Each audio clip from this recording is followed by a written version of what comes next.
Hello, beautiful people. My name is Emma. And I'm MC. And we are your hosts of the G-Forces podcast. So it has been a minute. We know. Yeah, they said summer break, and we really listened. Even before summer break, we Even kind of before listened. it happened.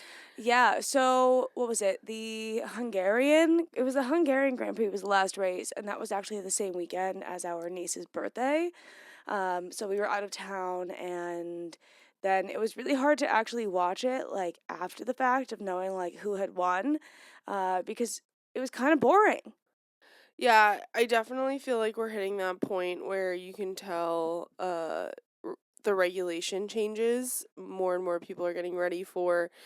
It feels like there's just like less of a drive right now. Yeah, it's strange. I feel like maybe they need to be showing us more of, like, the mid-field car races Which is a big complaint that a lot of people have. Because I'm sorry, but I'm really bored of just watching, like, Lando and Oscar and Max take the win. It's just not entertaining for me. Yeah, I mean, and listen, we've been there before when Max was winning and when Lewis is winning, but I feel like just nothing major has been happening. Yeah.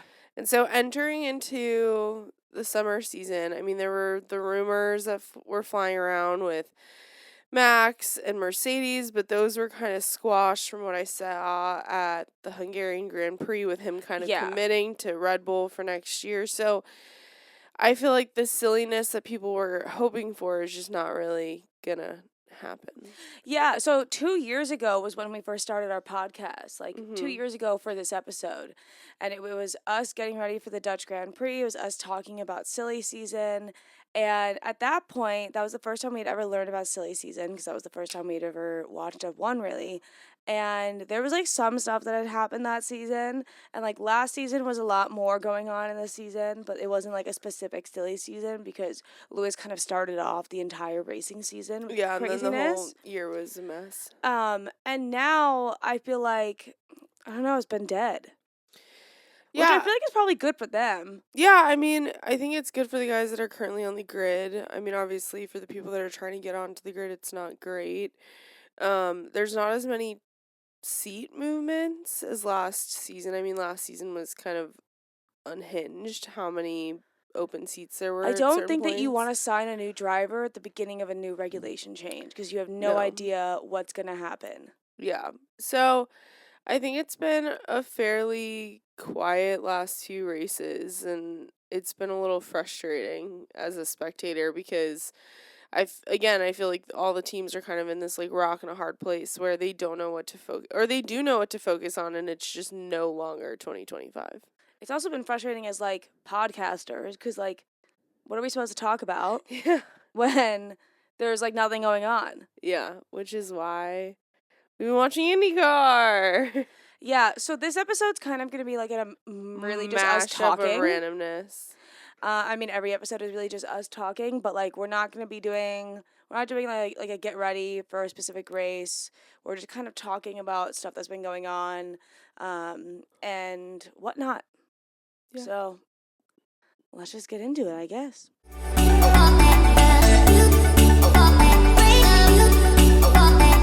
So I actually did see an article that I thought was interesting relating to F1 in the last few days. You can definitely tell that nothing's happening in the F1 world because motorsport.com is really grasping at straws to come out with articles. But this one I actually thought was useful for our purposes. FIA testing has been done on next year's regulation changes. And they're seeing a potentially 1 to 2.5 second slowdown per lap. 1 to 2.5 seconds slowdown per lap. That is insane when our grid usually in one lap is within a second at most. Yeah, I saw the conversation going on Reddit a few days ago, and I didn't get too deep into the comments because it was just like a big scrolling day or whatever, and I probably should have read more into it, but Yeah, the people were definitely talking about it. I don't know if I, as a new spectator who has never really been through a regulation change, I don't know really what this means. And since I'm not the biggest, like, technically driven spectator, I'm not 100% sure. My thing is, like, the drivers when they go in for a pit, they've spoken about how they can tell the difference between like a 1.5 or like a 2 second pit stop and a 3 second pit stop because it feels so much longer. Yeah, I mean, The race is gonna feel never ending to them. yeah, but I'm curious, again, like, we've never been through a regulation change. Obviously, there was going to be a change in the car, whether that was going to be an increase or a Yeah, decrease in speed. Um, so, yeah, I don't know what to expect. it'll be interesting for sure. Yeah. I mean, the good thing is if it's 1 to 2 seconds, hopefully it'll only add, a few minutes to the end of the race. That's also what I'm thinking. I'm like, as a spectator, wow, I'm gonna be sitting here for another 30 minutes? Damn. I don't think so. If it's 1 to 2 seconds I and know. there's 65 laps, I then know, it's so like 6 minutes. no, it's like not even. I know. I'm pushing it. Yeah. You had one other thing you want to talk about for F1? Yeah, so the Cadillac rumors seem to kind of really be the only major, like, silly season equivalent conversation. And it's not even drama, it's just like rumors. And it does seem like from all of the online news outlets for motorsports, it does seem that Cadillac is getting closer to announcing their drivers for next year. I mean, it is about time to do it. Yeah, yeah. So people think that Valtteri Bottas is going to be the first driver that's announced, and they think that's literally going to be in the next, like, Week or week. two. And then I've still seen everything online that Checo Perez is still the second name tied to that team. I have seen stuff online Who? against that. So who's the second driver that you're seeing online then? I'm not seeing a second driver being brought up, but I'm just seeing that it's not going to be Checo. Yeah. Everything I've seen that I looked into today was still pointing to Checo. So that second seat is still up in the air, but I think Valtteri is pretty solidly confirmed that that announcement will be coming up soon. Yeah. Which I'm happy for him. He deserves a seat. But I also think he enjoys being a reserve driver. Like, I don't think he minded this year. I think it was like a nice reprieve. Yeah, I mean, I hope that one, it goes well. Like, it's gonna be interesting. This is the first time, like, we weren't here when Haas was introduced onto the grid. And so it's just going to be interesting, one, to have 11 teams, to have 22 cars on the grid. I don't think it's going to make that big of a difference. I mean, People are acting like it's going to be so different. IndyCar's like 27 cars. But I'm excited for him. I hope that it's a good partnership. I hope that it's something that, he's just not in there for a season. He's someone who, I mean, he's a great teammate from everything that we've read up on him. I mean, we haven't seen him in his prime. We saw him on teams that have struggled since we've been watching. We missed his Mercedes days. And so, like, I do think it's going to be, hopefully, good to see the Valtteri of old. It would be nice to see that, and, like, we're seeing Nico do well, finally. Yeah. Like, we're seeing drivers do well that deserve to do well. Yeah. So, the second seed, I'm curious to see who it goes to when it's announced. But, yeah, Cadillac is joining the grid, and it's getting closer and closer. Yeah, I'm excited. It'll be nice to see a new team. Yeah. It'll be interesting to mix things up. To see another American team, too. Have they announced what their team principal is yet? I think they have. I can't remember who. It wasn't a name I recognized. But I feel like it was a name the F1 world recognized. Probably. Yeah. Okay. That's quite literally everything that's happened in the F1 world, unless you want to count, like, their personal drama, which is not our vibe. No. No, it's a little weird. There's online. there's other outlets. If you're looking for that information, I'm sure you can type it into the search bar. Yeah. Anyways, we are going to get into some IndyCar stuff now.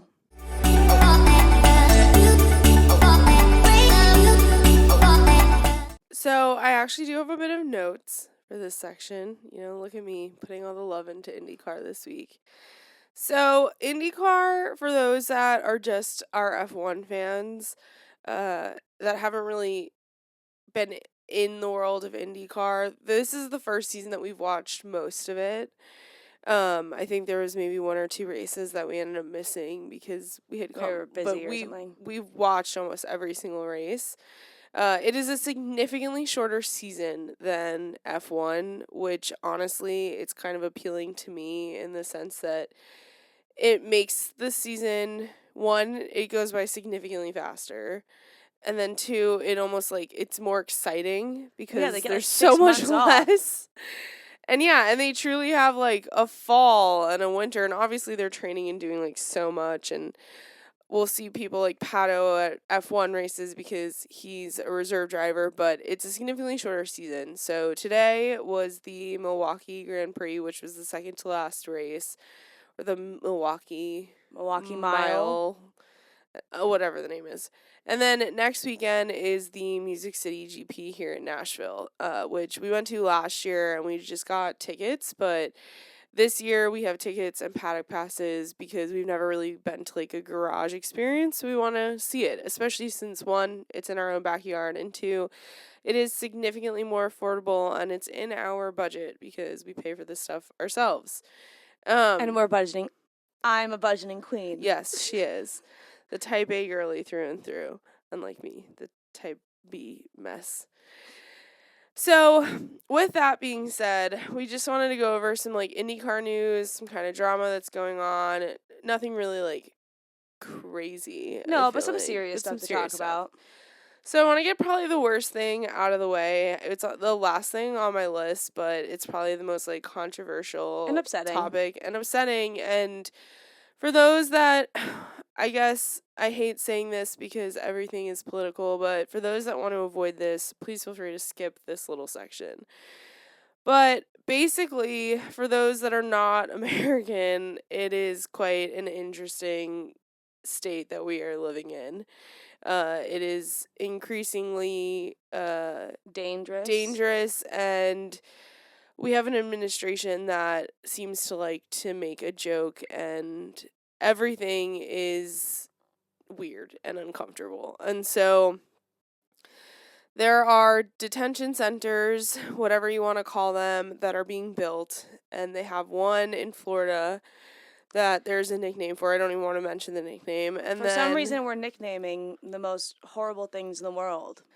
And then a few weeks ago, 2 weeks ago, a week ago? 2-3 weeks ago, it was posted on the Department of Homeland Security that they were opening up another detention center in Indiana. And Indiana is obviously most famous for the Indy 500, which is INDYCAR's biggest race, most historical race. I mean, it's motorsports, one of the 3 Triple Crowns. And I mean, when you land in the Indianapolis airport, there are Indy cars, just in the airport for you to see. The state of Indiana takes a lot of pride in INDYCAR and the Indy 500.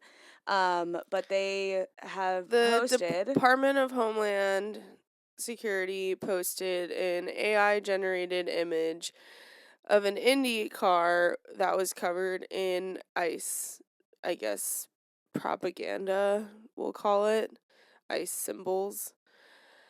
And for those that aren't aware, ICE is the immigration customs enforcement. I'm not gonna get overtly political.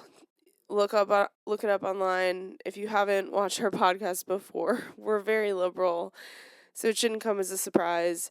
And obviously, for those that will probably sit there and be like, obviously, IndyCar is a very conservative-driven sport. We understand We're that. We're not naive to the demographic of IndyCar. Yeah, I mean, F1 had Trump at the Miami Grand Prix. We're not naive to the fact that it is a very rich, privileged group of sports, but it's just really frustrating that something like that had to taint just what our experience is, that it's something that, IndyCar did end up coming out with a statement. It was very, you could tell it was written by a lawyer, trying not to, piss anyone off, trying to be as neutral as It possible. wasn't that, yeah, they weren't denouncing what was Yeah. done, but they asked for their imagery to not be used without their consent, which was basically just like legal mumbo jumbo to not cause issues on either side. Um, and I think to add on top of it, one of the most upsetting aspects Yeah. of this is the number on the car. So in IndyCar, each car has a specific number, where like in F1, each driver has the number. So the current driver for the number 5 car, which is what the number was on this AI imagery, was the number 5, and the current driver for that car is Pato O'Ward, the only Mexican driver on the grid, and that feels not like a coincidence to me. Yeah, it's incredibly uncomfortable and just again, like I said, kind of taints the enjoyment that you get out of a sport when, you see these kind of grotesque propaganda images that are definitely pushing a certain ideal that we don't agree with. But so that was definitely a dark spot on the sport, and not one that we really want to overtly focus on, but one that should definitely, not be ignored, how upsetting it is. So yeah, we're gonna switch to something a little lighter in the IndyCar world. Well, I guess it's not light, but it's a little bit better than what we were just talking about. So going into this weekend, coming up, Music City Grand Prix, like we said, we're going to it. Alex Palou has already won the championship. So similar to F1, you'll get to a certain point where no one can score enough points to beat that driver. So Alex actually won it last weekend. It was confirmed, which I always find funny because I think Alex didn't get like the greatest performance last weekend, and so like he didn't win the race, but then he won the championships. Like, Yeah, I mean that's happened to Max yeah. before.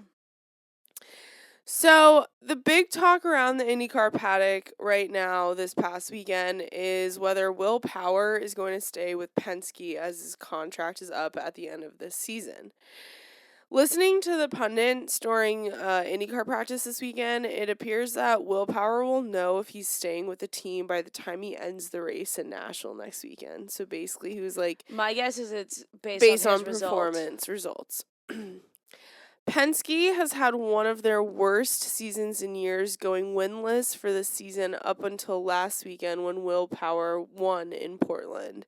It's like their worst, I think it's their worst like season performance in like over 2 decades. Yeah, it's not great. Amid massive personnel changes following their Indy 500 scandal where like their cars got They had cheated. 14 collective DNFs this season, the most since 1998, aka the most in Emma's entire lifespan. And I'm sure more drama than any of the fans foresaw at the beginning of the season. It's crazy to me, a very new fan of the sport, that Penske would not guarantee Will Power a spot on the team, especially because he's the only Penske driver this season to win. Because no offense, but Newgarden and McLaughlin have not had the most fantastic of performances. And I don't think it's because of them. I think it's a mixture of things. I think I can't account for Will Power, but the one thing that's really stood out to me is McLaughlin and Newgarden have definitely, to my very uneducated eyes, have made a lot more simple mistakes. There's been car problems. It's been both, though. I feel like each time I've seen a lot of car problems or like crashes happen around them that have caused them to then crash. So the other thing is, to play devil's advocate, even though Penske is one of the most well-known names on the grid, would Will Power want to stay with a team that looks, and I wrote this in my notes, that looks more like Red Bull with their scandals piling up, or would he want to jump ship for the other teams on the grid? I mean, you're gonna have these different eras of some teams doing really well and sometimes not. So like this might just be the era of Penske kind of sucking. Well, and here's the thing. Will Power has been on Penske, guess how many seasons? They stay on their teams in IndyCar for like ever, what, like over a decade. 18 seasons. His entire IndyCar career has been at Penske. Yeah, and he's 44 and he's something. crazy successful in IndyCar too. He's like the 4th highest wins, I think, in the sport. Well, and so the rumor is that the person who would replace him at Penske would be David Malukas. And David Malukas has been having a really great season. Who does he race for? Is it RLL? No, I thought it was AJ Foyt. It's AJ Foyt. Yeah. He's been having a really good season with them, and I'm almost like, don't touch Penske. Like, yeah, it seems a little cursed. Yeah. It seems a little like the fear that Isaac had when he was asked yeah, to it's be like, moved don't to go to Red Bull, please. Yeah. Yeah. And that's interesting, too, that David Malukas, who, I mean, he's having a great season, but he struggled prior to find his footing. Like, he's finally found it this season. Well, because last year he broke his, what was it, his wrist or something? I think, yeah. Yeah, and then he finally got into a seat after his wrist recovered because McLaren dropped him. Yeah. And then now he's been doing really well this season. It's also interesting, my final point on this whole Will Power signing situation.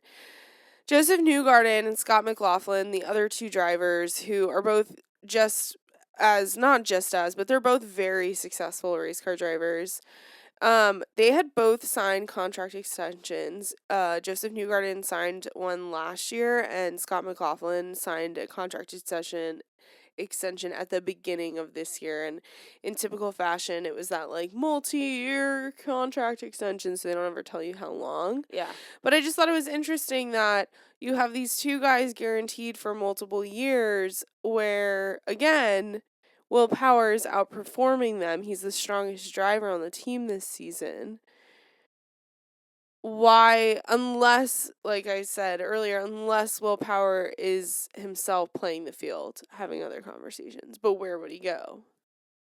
I have no idea. Yeah, I have no idea. Because I feel like Chip Ganassi, but who would he replace there? I have literally no idea. You know, and they're on their streak, but like, yeah. Just interesting. Yeah.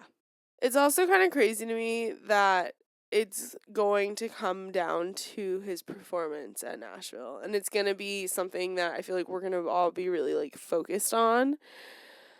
Because let's pray to God he can finish all the laps in that race. I know. It'll be really sad if we watch him, like, DNF and, like, we all know what that will mean. Mm-hmm. It's going to be an interesting one. I mean, was Penske before Will Powers joined? I personally don't know enough about the history of, like, motorsport. I know. It's like I know a lot about. We know a lot about history of motorsport, but so like I did the rundown last year. Yeah, of but IndyCar, like that of the history team. of IndyCar, but I've never really looked into the specifics of each team. I don't know how long Penske's been around, and I mean they had that F1 team for a hot second in the 70s or 80s. Yeah, so I'm sure that they've been and I Mr. Penske, the guy who like owns the IndyCar Speedway and Indianapolis, like the top Penske is he looks like a fairly old man, so yeah, so I'm I sure wouldn't be surprised if they've been around for a while. So I'm sure that they've had these eras of success and eras of suck. Yeah, I mean it's been they after Indy 500 this year, after the cheating scandal, they cleared house of their top 3 executives on that team. Which is So, like crazy behavior to like even cheat in the first place in these sports. Like, it's you gonna think get you're not gonna caught. get caught? Yeah, like what do you think you're Everything gonna is do? examined. And we live in such a world where everything is being recorded. I'm sure there's cameras in all of these garages. It's And not it's like, considered the biggest sport day in the world. yeah. Like, you think you're not gonna get caught?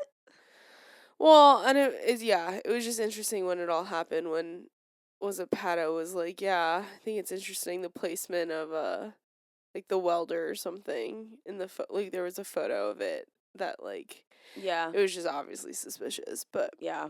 yeah. So I think we've said this like 5 or 6 times now. IndyCar's been really, really fun to watch, really enjoyable. Um, it was funny even watching the grid walk today for Milwaukee.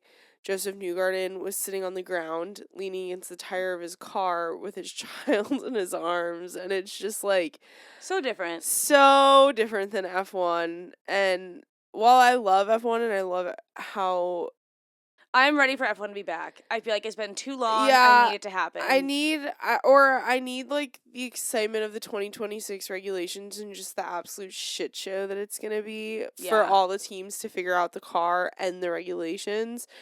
It just seems like we've really perfected for some people these current regulations that we're in with F1, Which is great. Love to see that. but it's a little stagnant. Yeah. And I'm So, sure like everyone else is kind of feeling the same way.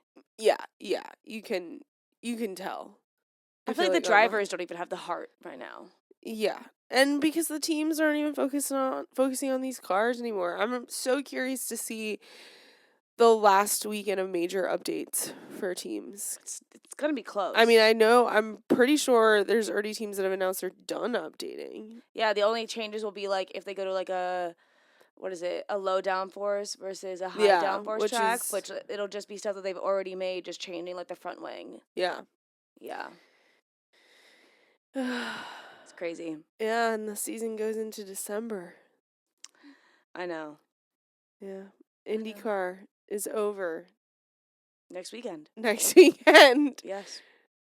Yeah. But we will have a recap episode after IndyCar and after the Dutch Grand Prix, which it'll be kind of like a recap of both of the races. Yeah. And maybe I'll actually try to vlog this time. But we'll do that. Let's get to our final thoughts. Do you have anything else you want to talk about? Nope. Okay, we're going to get to our final thoughts now.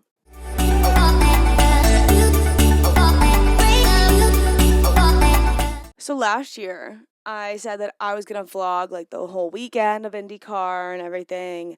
And then I had anxiety and didn't do it. This year, maybe I will.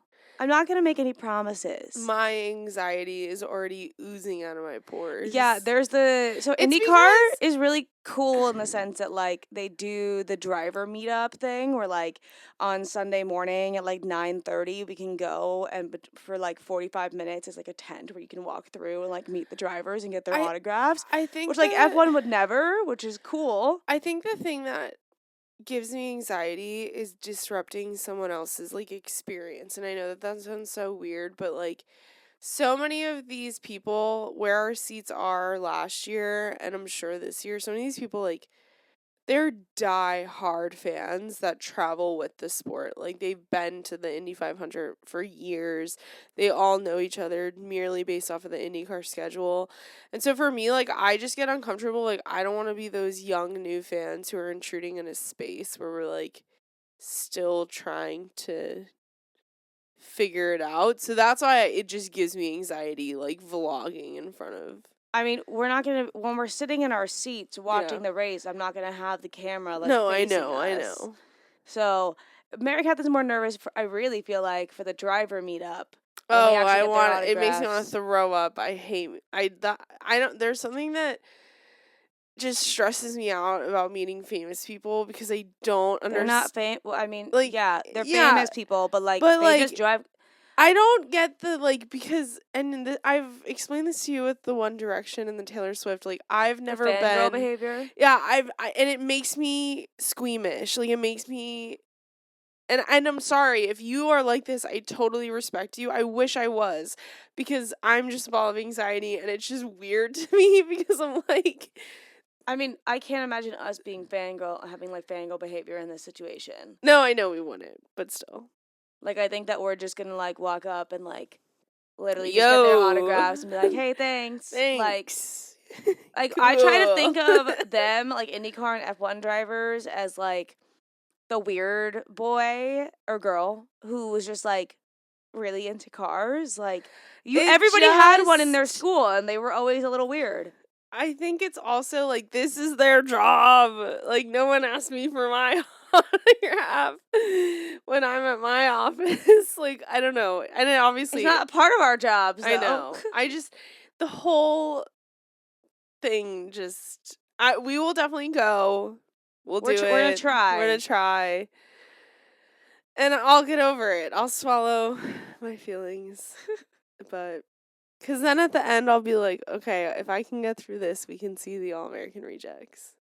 Yeah, we are going to get to see them, which is really exciting for me, because when they did their little house party tour thing, Emma waited online. I waited online, and I was like 30 people short of getting into the actual house show, and I was really upset about it. But now it's okay, because they are playing the beginning of the race, which is great. Yeah. But no, I'm excited for the Paddock Pass section where we get to see the garages. I don't really know what we're allowed to like walk around and like what we're allowed to see. So it'll be interesting to like get that experience. I'm waiting to get yelled at because we go somewhere we're not supposed to be. Not see, on this is what I'm purpose. saying we should vlog, because like for other people they might not get the chance to go see that. True. And like, and you could always do like a voiceover. We don't have to like talk while we're there. Yeah, I could do that. Yeah. Or I could talk from behind the camera. It doesn't have to like face me. Yeah. Okay. I'm so stressed. Okay. All right. Well, I don't think there's really anything else to talk about.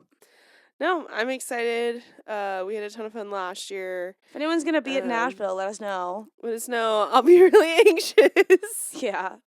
There was like a group of girls last year there, and I was too anxious to go up to them, and I made friendship bracelets, and I just like didn't give them out. We're also like a little bit older than everybody else. Older. Like everybody else is like their early 20s, and we're like in our mid to late 20s, and so we feel almost 30. It feels a little weird walking up to people. I think that's also why I feel anxious, because I'm like, I'm not a kid. Like, I can't be, like, I need to be serious. Like, I don't know. Okay. I'm like, it feels weird asking someone that's younger than me for their autograph, and a bunch of the drivers are, like, significantly younger. Yeah. Hello, child. Can I have your autograph, please? Oh my god, imagine if I said that. Just comes out.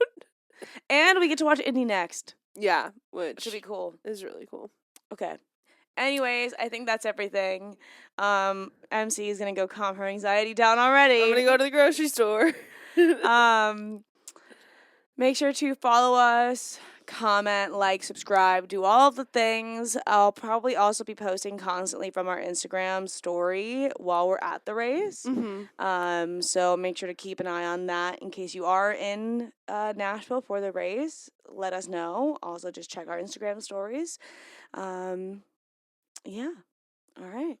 Bye, guys. Bye.